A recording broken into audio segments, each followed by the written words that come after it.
Hey everyone, and welcome to episode 80 great of the Video Games Ahoy Podcast! Wow. Oh god, wow. I'm your host, Jonathan Radford, and today it's a Daf sandwich as I'm joined by the veterans of the Daf community, Daf Gape. Hello there. Daf Weeks. Hello. And honorary member, Zach Hamilton. You always tempt me into saying General Kenobi. What can I say? Well, yeah. I never fall for it. You don't. To be fair, you always just breeze on past through it. It's I not entertaining it. It's a slippery slope. I'm fairly certain Dav has me on mute. That was actually Dav laughing to himself. Yeah. That's what that was. How are you doing, gents? All good okay. here. honey. Good. Good. How are you? I'm good. Yeah. I'm good. I will get onto what games I've been playing, but I've been playing a game that filled me with joy. I'm joy fulfilled at this moment in time. And I kind of feel like every time I play my Switch, I don't play it as much as I used to because there's so many games on my PS5 and Xbox. But whenever I play my Switch, I don't know, I just get that. There's that joy you get. I mean, me and Zach were just talking about it actually. He's considering maybe venturing out and purchasing maybe Switch. soon.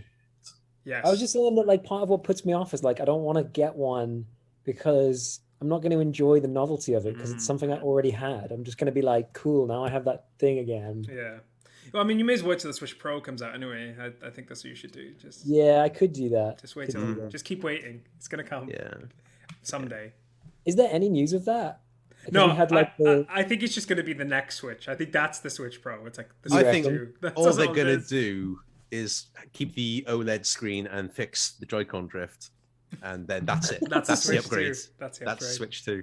Yeah. So they like, you think they just like put it in? They put the drift in just so that they had something to fix in the Yeah, It's next. better. Something Planned wrong with it. obsolescence. Yeah. There we go. Very clever. They're Very- equivalent. Very, very clever. Should we talk about the podcast, gents? And then we can get Go into some juicy news. If you are listening to us for the very first time, then you are listening to us for the very first time. And hello! Hello. If you have listened to us before, then also hello. You've listened to us before. There's not really much else to add. We're everywhere. We're on Facebook, YouTube, Spotify, Twitter, Deezer, iHeartRadio, and other places. So check us out if you want to listen to some old episodes. Daf Gape was listing some bangers last week. I think we landed on 24 and 50. 23. It was not a banger. Oh, there we go. It's a bad episode. I had a wasn't look at it. Well, I had a look at the description we had Oh, in the God. YouTube. I was like, oh no, No. this looks so dull. But I can Oh, recommend episode 58. There we go. Episode 58. Go back, listen to it. Come back to us. Let us know. Dull. Was it a good one? Dull or delightful? Delightful. Dull or delightful? Yeah. There Delightful. we go. Delightful. Delightful. Exactly. So yeah, but yeah, we did some fun ones. Episode 50, like I said last week, was the first one we did live, and that was fun. That's the only reason why I know that was probably a good one, is because we were all like, hey! That was it. That's probably why. Let's go into the news. Let's talk about the news. About an hour ago, CD Projekt announced a new Witcher game, which is fun. I was very excited about by that because I love The Witcher 3. However, obviously, a certain game came out between that game and now, Cyberpunk, which has I feel like numbed a lot of people to see CD Projekt, and maybe there's a bit more trepidation about this. I'll be honest, I am excited by it more than I ever was about Cyberpunk because I love The Witcher 3. It is one of my all-time favorite games. And by the prospect of you playing as Ciri. I am serious. Wow. Yep. We're like 5 minutes into the pod. You've already done about 7. I write these down, honestly. Throughout the week, I write them down. I think, which ones How can many? There's just... Sev pun. Hey! Oh, It's bad, but I love it. But yeah, I genuinely am really excited, but obviously it's one of those weird things now where we live in a post-cyberpunk world, and I don't know how this is going to be handled. Yeah. I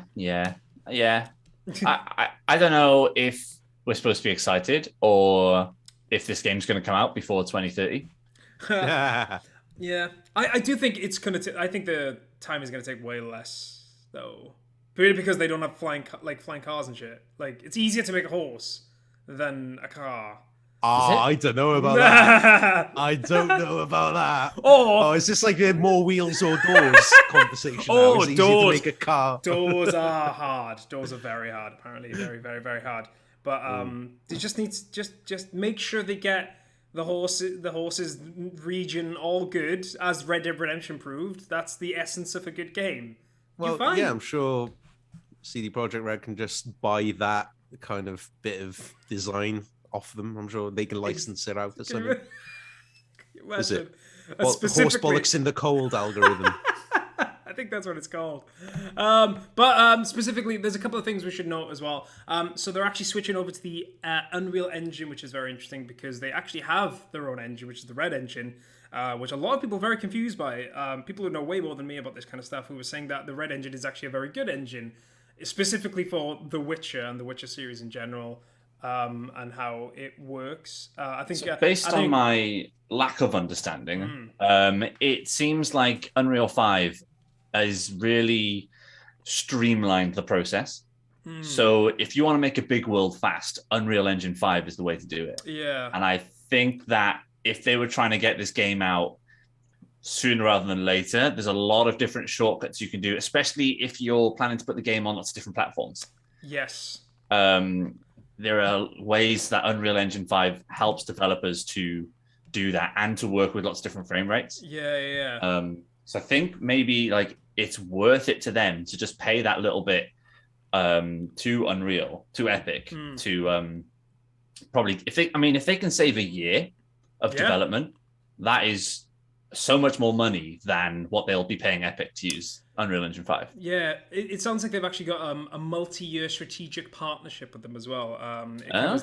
Not only licensing, but technical development of Unreal Engine 5 as well, potential future versions of Unreal Engine. Where Geralt in Fortnite when? Honestly, I just want Geralt in the bathtub. I think that I said this on a little group chat. That's the sequel we all want. Just 70 hours of Geralt like playing with rubber duckies and scrubbing his back. That's it. That's. But you're playing as Ciri. Yes, you're watching through a little crack in the wall because obviously you wouldn't be allowed to be in there. Yeah, or like a painting with the eyes cut out. Yes, very, very 1970s like Scooby-Doo. A Scooby-Doo game is what I really want. That's what I really want here. I want a kart racer with Geralt in the bathtub as a go-kart. Oh my god. That's probably going to happen. I mean, Can you imagine? Might as well. That would be amazing. Speaking of bathtubs being driven, Gran Turismo 7 now has Sony's lowest ever user score ever on review aggregation site Metacritic, following recent downtime criticisms of the game's microtransactions. At the time of publishing, the PS4 and PS5 racer has a user score of 2.5 out of 10. Which appears to put it below every game in Metacritic's 27 years of tracked games from PlayStation Studios, Sony Interactive Entertainment, SEEA, SEEE, and SEEJ. The vast majority of GT7's user reviews were posted around... There's two things that happened. One, there was a controversial patch, and then the second thing that happened was GT7 went offline for 30 hours between the 17th and the 18th.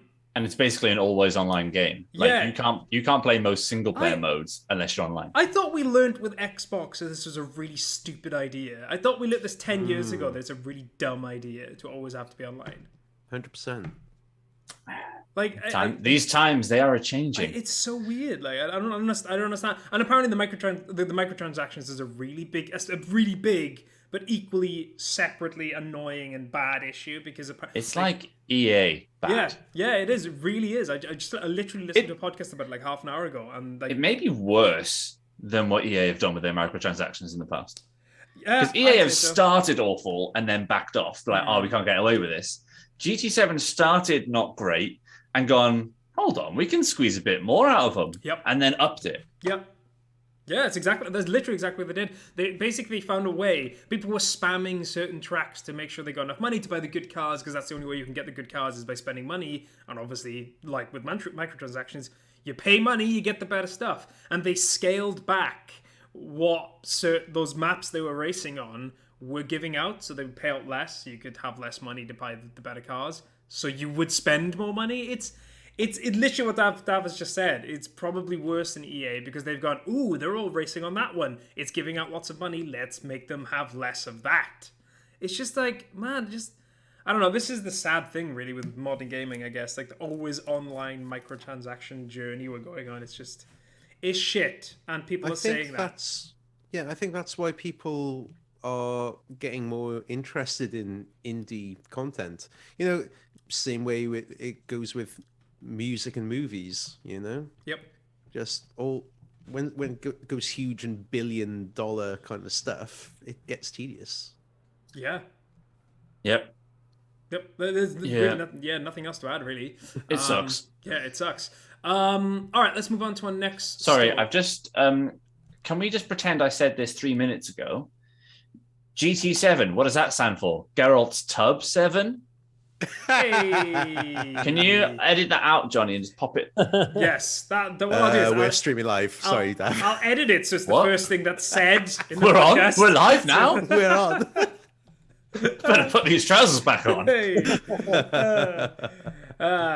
Great. All right, let's talk about another controversial game. But I think we should talk about it. Hogwarts Legacy. That was a thing on the State of Play last week. The first thing I actually want to talk about isn't actually the game itself, because there's like loads of little micro stories that have all, as well as the story itself. It's going to be £70, and there's no way to upgrade from last gen version. So basically, it is, if you want to play on the next gen consoles or the current gen consoles, and you buy it on the previous gen consoles, you can't upgrade for a price. You just literally have to spend another 70 quid. That's the first thing. Obviously, there was a state of play for this during last week, which showed off the game, and from a gameplay perspective, it genuinely looks brilliant. Like, yeah, it looks amazing. I mean, obviously, we spoke about this last week, and just do you guys want to mention anything about this game? Like, I mean, J.K. Rowling sucks. Yeah. Let's just put it out there. She's been at her worst again this last week, and it's just like, really? Oh no, she said more. Yeah, she's constantly on Twitter just talking. Oh god, just I think a hateful person. I think when I will probably get this game, I'll probably try and get it secondhand. Yeah, and donate to a pro-trans rights charity at the same time, just to make myself feel a bit better. Yeah. So it does seem like a cool game. But then also, actually, no, I'm not so sure about that. I heard about one of the lead designers. Oh, yeah. Used to run a YouTube channel that was like... Pro Gamergate. Yeah. Pro Gamergate, like anti-feminism,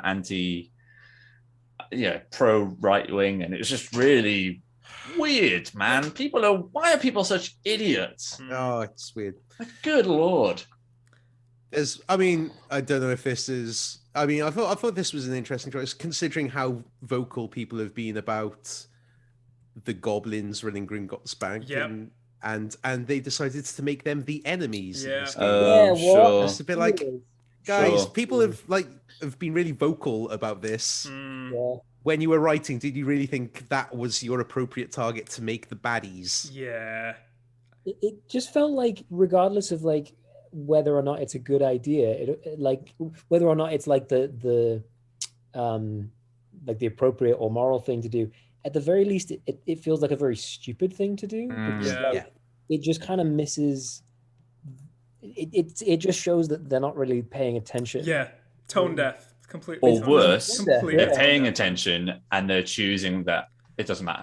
That's what I was quite shocked by. I thought there would be there was a part of me that was like, is someone going to acknowledge this? Is someone going to say something based on what Dav said about the previous story as well, and other things that have been said?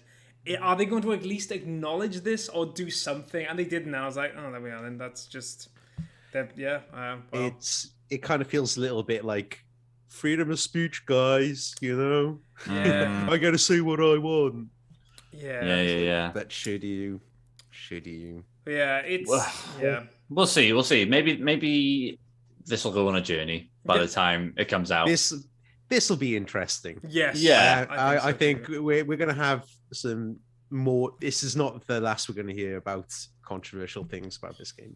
It's unrelated, but not not irrelevant, I guess, or maybe irrelevant but not unrelated. But in the NFL, American football, there's a quarterback called Deshaun Watson who's being alleged to have of a sexual misconduct with 22 different women. I literally saw this today. Oh my God, it's horrendous. And they've got a civil suit, which is, you for paying off, and then you've got your criminal lawsuit.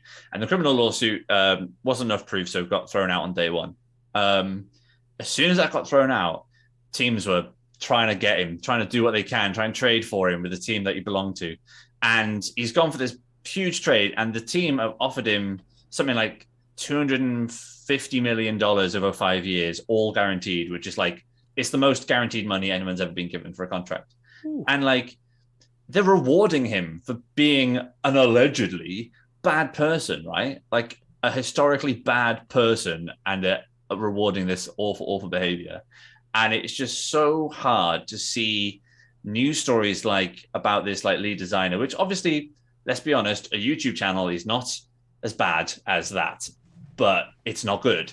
And like J.K. Rowling, this person of such prominence and in such a vocal and such a forward-facing role, such a public-facing role, to be so backwards in her reviews.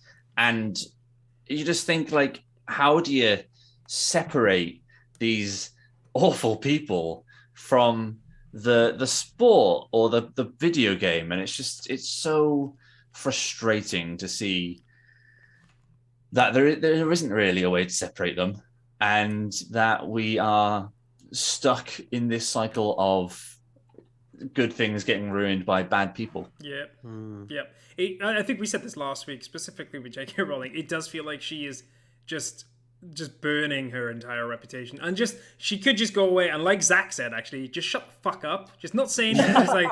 Just no one wants to hear her hate-filled speech and rage. Just shut up, she doesn't do it, so I don't know. You're allowed to just not have an opinion. Just because you have a platform, that doesn't mean you have to use it. I think people feel that they have a responsibility, but like, nah, you can just shut up. It's fine. As long as you're not a politician, you're not a public speaker, you're an author, and that's fine. You write kids' books. Like, who cares? Why should we care what you have to say? You write kids' books. Like, well done. Well done on making lots of money. Now go away. But yeah, it's I thought I'd mention it just because obviously that was quite a big thing from the last week. I thought it was important to once again state how much we dislike that woman for the way she. I wish the game looked awful. Yeah, I really wish it did. Yeah. I was going to say, we actually talked about this because I don't think the game looks awful, but I do think it looks like it's stretching itself. I mean, it's going to be on the Switch. What the hell? I forgot about that. Whatever version comes out on the Switch is not like £70. Do you reckon? Not the same game, is it? They're not going to be. Surely not. It's going to be like one of those Game Boy Advance versions of a PlayStation 2 game. Yes. Yeah. They're just going to release Harry Potter and the Chamber of Secrets, the PS1 version on the Switch. I'm just not telling you. Release where it sounded like one of the characters said flipendo. There's a point in the video where literally one of the characters sounds like they're using one of the made-up spells from the original video games. No way. That's pretty funny. But yeah, it's all connected. Yeah, it's all connected. Canon now. But yeah, it's like Daf Weeks said, we'll see how the story rolls on. Sony have just announced that they've acquired a new studio, like today.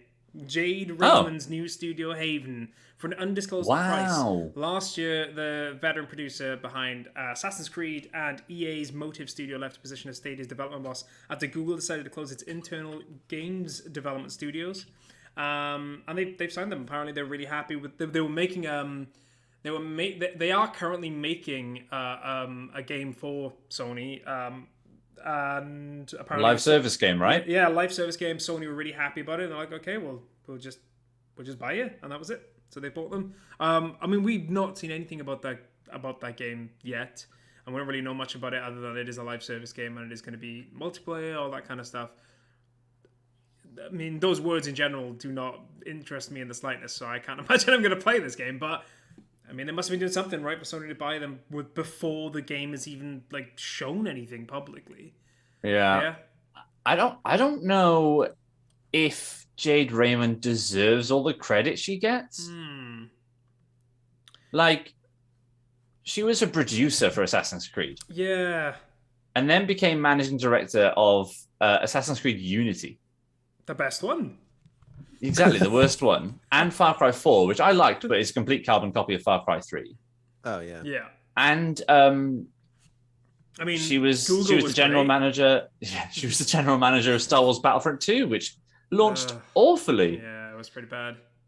Before that, she did Splinter Cell Blacklist, which I think was the last Splinter Cell we've seen. That was 2013. Watch Dogs 1, which was panned. Wasn't Watch Dogs 1 the one where, like, Ubisoft flat out lied to people? They showed a version of the game where it looked amazing, and then the version they released was actually worse, like way worse graphically. They definitely oversold it. Yeah, they definitely oversold what the game is supposed to be. Yeah. I know that sometimes it can't be helped, and that you show a game off, you're like, oh shit, we can't actually do this on a grand scale. But Ubisoft were like, no, this is going to be the game, and it's like, no, it wasn't. It really wasn't. Imagine GTA, but you can do anything. Yeah, that's usually the MO, isn't it? Just like, oh yeah, it's just like the biggest thing in the world. It's like, and it's not really. It's just it's fine, but whatever. But yeah, it'll be interesting to see what happens when that game comes. But a new studio has been acquired by Sony. Last two stories. The penultimate story is about Elden Ring. It's the biggest new IP since The Division, which is a weird thing. I didn't realize that was that big a thing. But it is also the biggest game launch since Call of Duty Vanguard in November last year, which actually is impressive because Call of Duty games like famously sell. Like, they're usually the best-selling games of the year. Gangbusters. Yes. I think so. We got the From Software games sold best on PC, representing 44% of total sales. Then it's PS5 with 27, Xbox Family on 16, and PS4. I don't know why they've separated the PS5 and the PS4, but not the Xbox Family. Maybe that's just the X and the S. But PS4 is on 13, Xbox is on 16. Worldwide sales are currently around 12 million after its release 3 weeks ago, which is genuinely impressive. I know that like Dark Souls isn't a niche game, but like 12 million. I know it's not Dark Souls as well, but like a lot of people who like Dark Souls will be buying this game.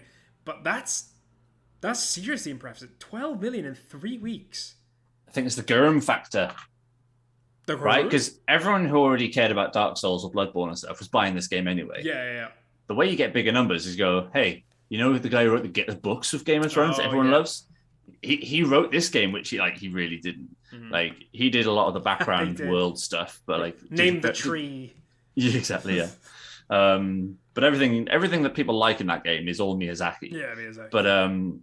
But yeah, like this is great. It sold as many as Dark Souls 1, 2, and 3 combined. That's mad. In 3 weeks. Yeah, 3 weeks. I mean, any game that does 12 million that's usually a positive thing. Like, regardless of what the game is, 12 million is usually a very good indicator that the game is selling well. But like, I know it's multi-platform, but it outsold Horizon Forbidden West. Yeah, true. Then again, that is multi-platform. The weird one is that it's on 44% on PC. Because apparently they were expecting it to sell best on PS5, but like 44% on PC, that's really impressive. And what's even more interesting is that PC is the one where it's apparently running the worst. People are like, you can like invade someone's game as long as they've got your online. People are invading and then hacking their save files to like steal all this stuff. That sounds, honestly, like people coming into my games feels like that was the thing I didn't do with Deathloop. It was like, do you want other people to come in? And it's like, nope. Not once. I want to play this on my own. Thank you very much. Final story. Wave 1 of the new Mario Kart DLC has landed with 2 new cups to enjoy. Golden Dash Cup and the Lucky Cat Cup. I'm just going to go through all of the levels, the new courses. Ninja Hideaway, Coconut Mall, Choco Mountain, Paris Promenade, Sky Garden, Shroom Ridge, Tokyo Blur, and Toad Circuit. Have any of you guys played this yet? Yes. I haven't, no. What did you think, Daf Weeks? I really enjoyed it. It was really fun, really nice. Okay, on the count of 3, I want us both to say our favorite tracks. Favorite track, okay? 1, 2, 3. Ninja Hideaway. Ninja Hideaway. Yes! It's the best one. It's the best one. And what's really surprising... And the hardest. It's the hardest, but it genuinely, like, that's a tour game. That's from the Mario Kart Tour. And is it? It doesn't say on there, which is weird, because the other two do. No, yeah. I don't know why. I thought it might have been an original. No, because I thought it was an original level as well. But it's Okay. a really good track. Like, I mean, it's the DLC as it is. I mean, I'll talk. In fact, we're going into games we play because I think that's the end of the news anyway. So I'll just talk about it quickly because this is literally going to be what I talked about anyway. It's like some of the maps are fine. Like fine, they're just fine. Just racetracks. Yeah, they're just fine. Like Choco Mountain's really fun to play from a nostalgia perspective, but it is. They've done it so much better than the N64. It was one of my Yeah. least favorite tracks on the N64. Yeah, 'cause it's just ugly. And also brown. falling off the mountain was the worst thing in the world Yeah. on that track. Paris Promenade's pretty cool. I like the fact you can go back on yourself. That's fun. Yeah. Was it lap 3? You just do the track Yeah, you backwards. just do the That's track really backwards. fun. That's I really- like that. it's I think that's a very- really fun little innovation. Yeah, it is really cool. I'm just looking at that. Tokyo Blue was fine. That was all right. Yeah. Toad Circuit that felt like the most unnecessary one because That's the weakest. Yeah, That is by far the weakest. It's basically like all of the that Mario track on the first track is basically Toad Circuit, but with Toad. Although I usually drive as Toad, so it's really funny to just see giant versions of me everywhere, just floating everywhere. around the space. But yeah, it's really good. I'm excited to see what the next. How many we got? 40 tracks are going to be. I know, man. It is That's awesome. slightly ridiculous that we're going to get an extra 40 tracks. It's basically a whole other Mario Kart game. It's great. Yeah, I want to know how often they're going to be coming out. Like, because it says I'm the gonna end of guess of next year. So would you say every 4 months? Yeah, every 3 or 4 months, isn't it? Okay. Well, I'm just excited because like some of these tracks are Can't wait. really good. Sky Garden was good. That was great. That was good. That's probably my second favorite one. I really liked it. Yeah. Coconut Mall. Yeah, fun, man. Can I ask you one thing though? Because as someone that has played that, how do you feel about the no moving cars at the end? What, littering the track? Do you know at the end of that track where you get the cars that move back and forth? Yeah. On the Wii, they don't move. Oh, yeah, you're right. Yeah, they you know, don't I didn't notice. I thought I don't remember this track having stationary vehicles. Can I also tell you something I saw yesterday, which is very funny, which is a Twitter.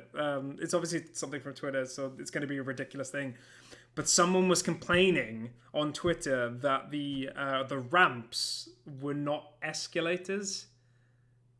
They were saying how unbelievable it was, and they're just like, it's a Mario Kart game. You're driving For God's sake, people! You play as a What is donkey wrong with you? in a race car, like in a what? They're literally complaining about it. It's really, I found it really people funny. need to chill the hell out It was really funny. sometimes. But yeah, It's messing up with the law. The MK8 law. the law. Law can go fuck itself, man.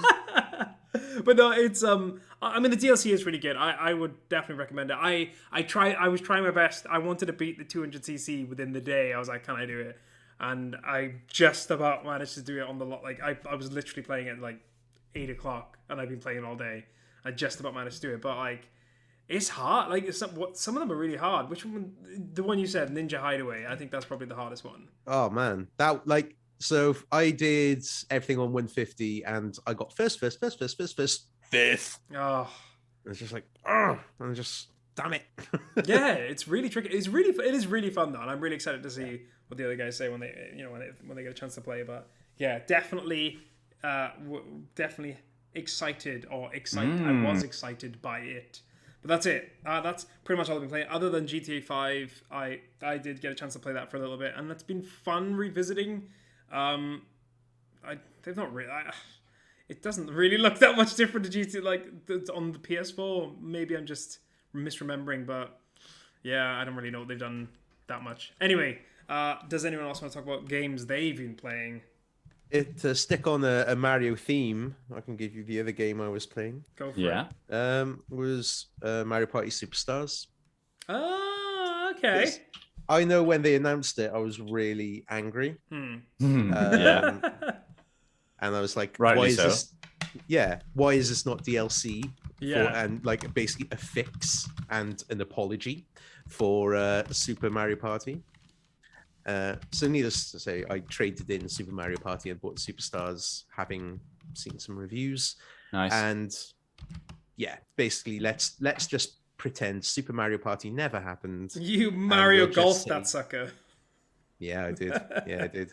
So let's just pretend that Mario Party Superstars was the next installment. Zach, you played this. It's great, isn't it? Yeah. Yeah, I was going to say, I feel like that's exactly what they wanted. That's exactly what they want, is for everyone to just pretend the first one, to the point where the names are so similar that I can't remember which one's which. Like, Yeah. which one's the one that's bad? Super Mario Party. No, that's the better name, in my opinion. It is. Because they just wasted the good name on the bad game. A good name on the bad game. It's a country western song right there. Isn't it? Yeah. Good. No, I'm writing that down. That's a good podcast title. Good name on a bad game. Anything else, Daf Weeks? Would you play the set as? Would you play another version of this, the 2? If they made Superstars 2. Yeah, Superstars 2. Just keep going. I don't know. I want them to stop Mario Karting this and just do DLC of new boards. Yep. And new Yep. Because it's basically mostly in 64 boards, isn't it? A lot of them are anyway. Yeah, for that, I can't remember what they are or where they come from. I recognize most of them. Okay. That's interesting. I'm intrigued. But I guess you have been having a very Mario time, haven't you? I'm having a Mario old time. Daf Weeks. Daf Gape or Zach? Do you have any games you want to talk about? Yeah. I played the first 2 hours of Tunic. Oh, yeah, what do you think? Ooh. I think it is an excellent video game, and I think it is not for me. Yeah. Oh, no. If anyone likes old school 2D Zeldas Zach. and Dark Souls, Zach? then this game will be maybe the best game you've ever played. Bold. But I like my new 2D Zeldas, and I'm not a big fan of Dark Souls to play. I think they're great for what they do for the gaming industry, but it's not for me. And yeah, just the level design is really great. Like, that's the thing. I'm saying I think it's all fantastic. It's just not what I look for when I'm playing a game. So like the way that you maneuver the world, and you find little paths and little secret things and the shortcuts back, and like, oh, this is just like Dark Souls. But you're this cute little fox wearing a green tunic that looks nothing like what Link wears. And you have to go around, you find a stick and try and find a sword, try and find a shield, the rest of it. And the USP that Tunic has that Souls don't have and Zelda doesn't have is the way you learn how to like work with the world you're given is you find pages to a game manual that is in a made-up language with occasional little hints of like button hints and like a word like HP or attack or like, and then like going through the world, you find more and more of these pages. And like the first page you find gives you like made up gobbledygook with like the names of like one enemy and like a couple of place names and stuff, and like tells you to ring the bells, and that's all you're given. And so you keep on going through and you're fighting these enemies that are all quite easy, to be honest. But then like they ramp up really quickly in that Souls way. Like when you find these pigs with swords, you're like, oh damn, these guys gonna get good. and they do. And you find more of these pages and you're like, oh wait, if I go to the shrines and I press this button, which I didn't know I could, I can actually sell these random items I didn't know what they did, and they give me boosts to some of my stats. But like you could have done that from the start. Like all it's doing is just letting you know that you could have done that. Right. So if you just stood next to the shrines and just press all the buttons, you'd find out all these different mechanics that you could access. So it's a really beautiful way of like evolving like your knowledge of the game. And the great thing about those Souls games is that like you are leveling up your character, but you're leveling up yourself. Like you're like, right, I'm training. I need to get good, like literally get good. And Tunic does that really well in sort of little microcosms. And the games are apparently only about 12 hours. So yeah, Zach, this is Zach bait all day. This is definitely me bait. Guess how I played it? On Game Pass, baby. It's on Game Pass. Day one on Game Pass. Get on it. Really cool game. And I'm also about 2/3 of the way through Guardians of the Galaxy. Oh, nice. Also on Game Pass. Really enjoying it. Really, it's very rough around the edges. Like, yeah, it's just rough around the edges. And it's just a bit jarring sometimes. Like if you don't play with subtitles, you're going to miss about 25% of the dialogue because they'll start talking and you'll see at the bottom there's like 3 more lines they were supposed to say. Yeah. But like sometimes there's like, I don't know if it's because they don't have enough audio tracks. So like someone will start talking and then a door will open, but the sound effect for the door is on the same audio track as that character. So that'll just cut off everything they were going to say. Didn't this win or was nominated for an award for best story? Some say you can't even hear it. Yeah. It won best narrative, and the narrative is sick. Like the story is great. Yeah, from what I've played, it's good. It is absolutely fantastic, and like it doesn't like stretch anything out. It's like, oh, you know that character you met in chapter 1, boom, chapter 2, dead. Deal with this. Chapter 3, revelation about that character. Whoa. Okay. Chapter 4, this thing comes in, completely ruins your entire world. Okay, fine. Chapter 5, someone else comes in and goes, hey, I've found a way to solve this. Chapter 6, they come in, you solve it. And it just keeps moving. And like, because they've got so much to play with. And my highlight of the game is that there is the collector. If you don't know, the collector is Del Toro. Yes, the collector is a character that hoards all these different souvenirs, I guess, from different worlds and planets and people. And it's just really nice just walking through and seeing each one. Some of them I have no idea what they are. Yeah. But like things like I don't know if you've heard, there's like a frog version of Thor and like Asgardian called Throg. Throg.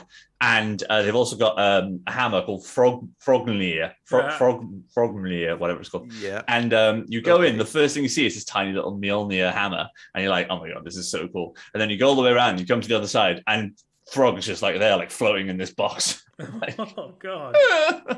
But it's really cool. And you see some stuff in there. Yeah, it's really nice. There's loads of detail in this game. And there are lots of very superficial choices. They make you feel like the choices you're making throughout the game have some kind of difference, but I find it hard to know how to believe where those narratives would have branched off. Like, I feel like if you choose this one, you go straight here. If you choose this one, you go back there. Right. You know, like it's like if you're in like a Mass Effect game and you're like, will you help me? And the answers are yes or no. You go, yes. You go, yes, I'll help you. You go, no, because I really shouldn't help you. And they go, please. Oh, fine then. It's like, why give me the choice?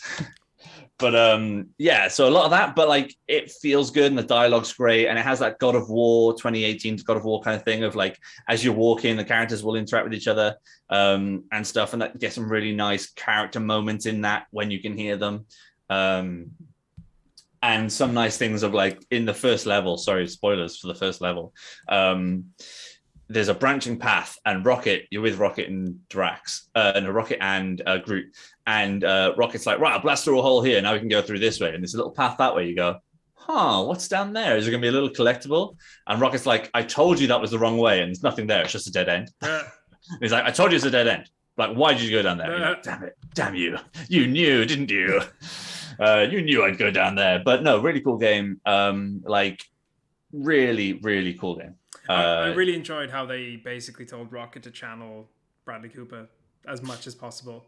Yes. It is a bit jarring instantly when, like, you're like, okay, this is like an off-cut, off-budget. It's the only one as well that really, in particular, is the only one that really is like, oh, they've literally seen the film and gone, do this. Yeah. Whereas the others kind of don't feel that as much, but he definitely does. Drax definitely has his own vibe. In this game, Gamora is so much more interesting in this game than she is in the films.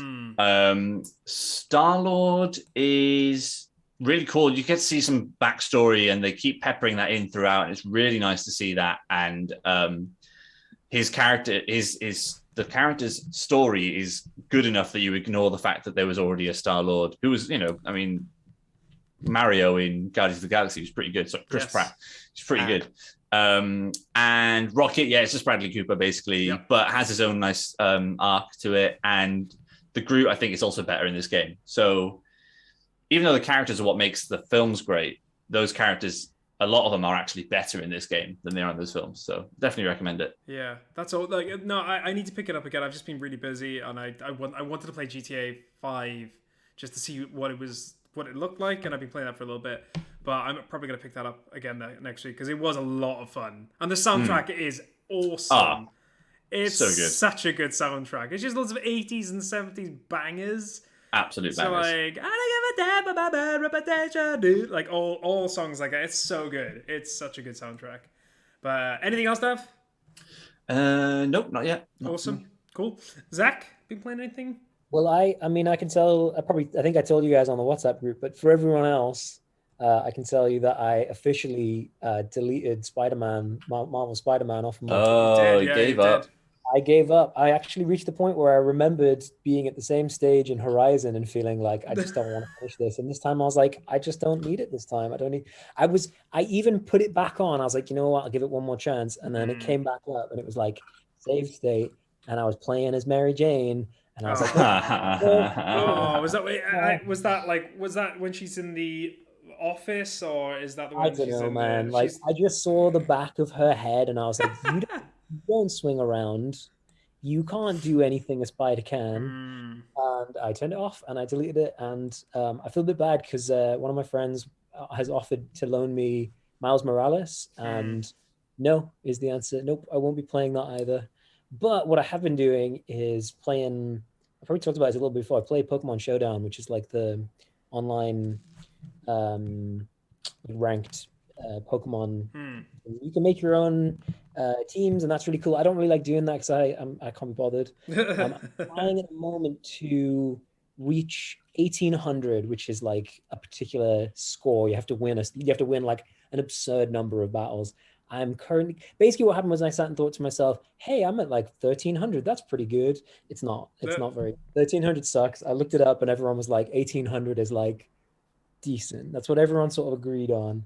So far I'm at 1500 and I can't beat it. So if anyone out there plays Pokemon Showdown, that's what I'm admitting my shitness compared to you. I'm sure that anyone listening to this would be able to outmatch that very quickly. Zach, have you played Pokemon Unite yet? Because it's on mobile, I think.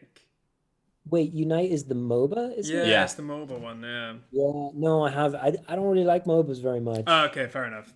I just wondered if, because that's such a like an interesting. I say interesting. I mean, I have no interest in playing it myself, but it is an interesting take on Pokemon in general. I just wondered if you'd given that a go.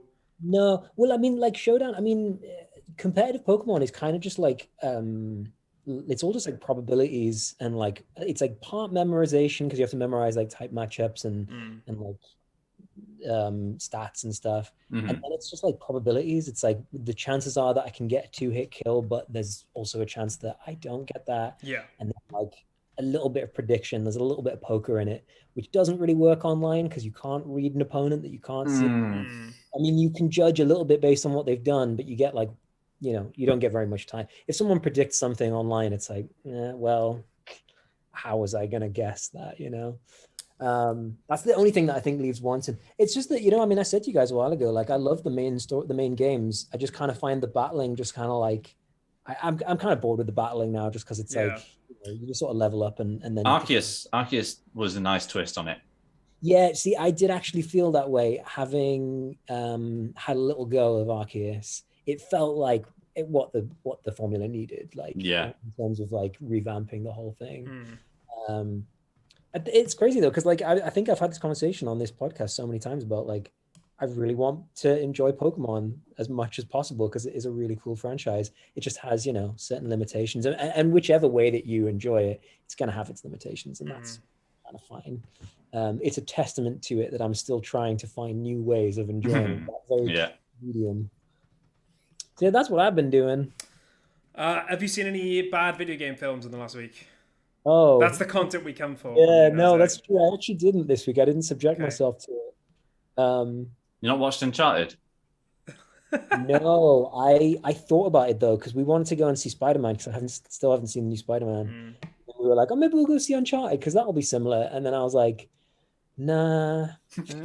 I can't bring myself to watch that. Neither can I. I was so tempted. I'm like, I'm gonna watch it when it comes to like as soon as it comes to streaming. That's like Rosie turned to me and said, "I'll watch that on streaming."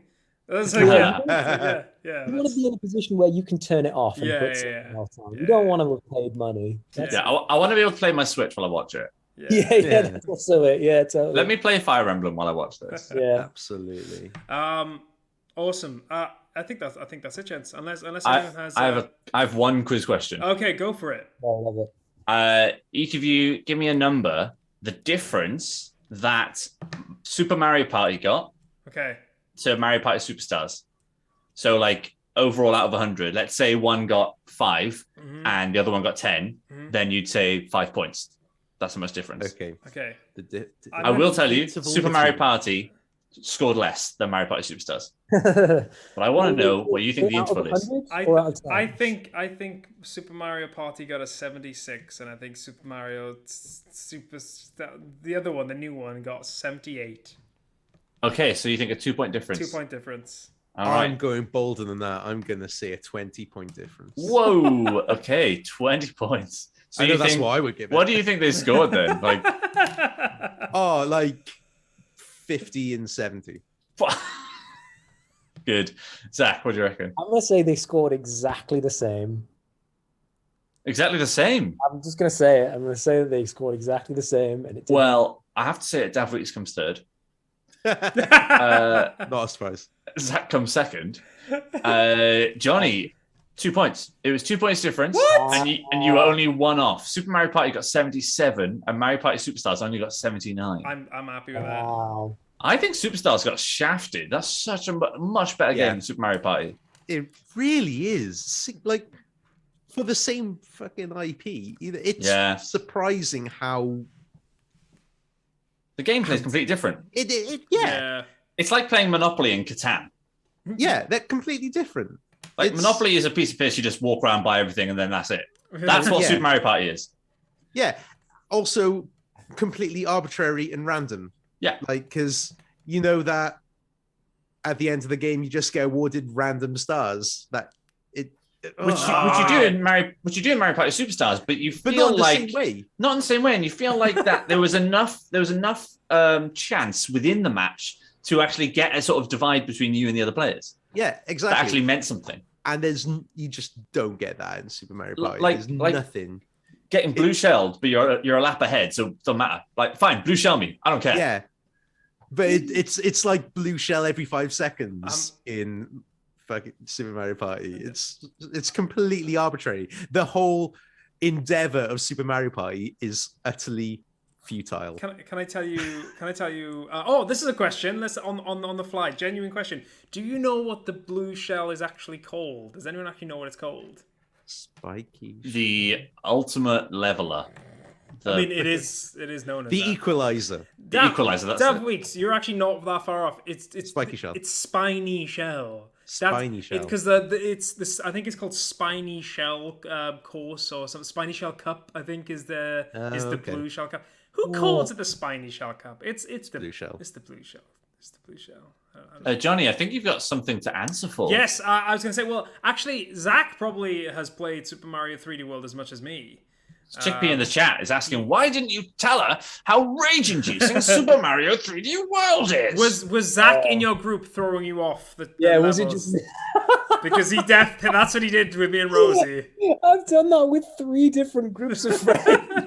Rosie brought it up last week. She was like, "What the time Zach played 3D Mario World?" He just kept throwing me off. I was like, "I mentioned that on the podcast." What's so great about it is that Rosie is so polite and sweet that she wasn't even like. She was just like, "Oh yeah, this is fine. This was not fine. This was very rude of me." In our house as well. Uninvited to the wedding. You like made me dinner. You like made a real effort to have me around as a guest. It's me shucking Rosie off the edge. Evil. But did you find Mario 3D World? Sorry, did you find it rage-inducing like ACP? Oh man, I like that game. As really soon as you like get the 3D cat World. suit, like my worries just fade away. It's great. It's really. Wait. The question is was Chickpea trying to get all the stuff? Because I feel like trying to get all the stuff would have caused you problems, like all the green coins and. I feel like that would be frustrating, but just getting to the end of the level is like... She was trying to get all the stuff, and she was effing and blinding. I wasn't doing that. I was just trying to get to the levels. I played through Super Mario 3D World Land, which is pretty much the same game, I think. There's some slight differences, but I had a great time. Didn't go for all the stuff. Had a great time. I never do with Mario games. Only took me like 6 hours. Great. Love it. Let's move on. Yeah. I know. Totes agreed. Although I would like to hear what you think about Bowser's Fury, because I actually I probably enjoyed that more than 3D World, and I really enjoyed 3D World. I thought Bowser's Fury was brilliant. I thought it was so much fun. And I streamed it. It was just good. It was just good. You did. I enjoyed watching that stream. Good vibes. It was just good vibes. I think ACP was in the chat with me the entire time. It was just good fun. That's it. I think we'll call it there. Dav, are we going to do a little raid, a cheeky raid? Yeah, let's do a little cheeky raid. Let's do a cheeky raid. So whilst Dav is setting. Oh, let's watch a bit of Tunic. Yeah. There we go. There we go. He's setting that up. We'll say goodbye. Zach, do you want to tell everyone to just do the goodbyes for us? Tell them where to go. Yeah, I've been your host, Jonathan Radford. Anytime you have an opinion, you are allowed to shut up about it. You can catch me here every Monday. There we go. Better than any I've ever done. Bye, everyone. Bye, everyone, but not you, J.K. Rowling. You can go fuck yourself.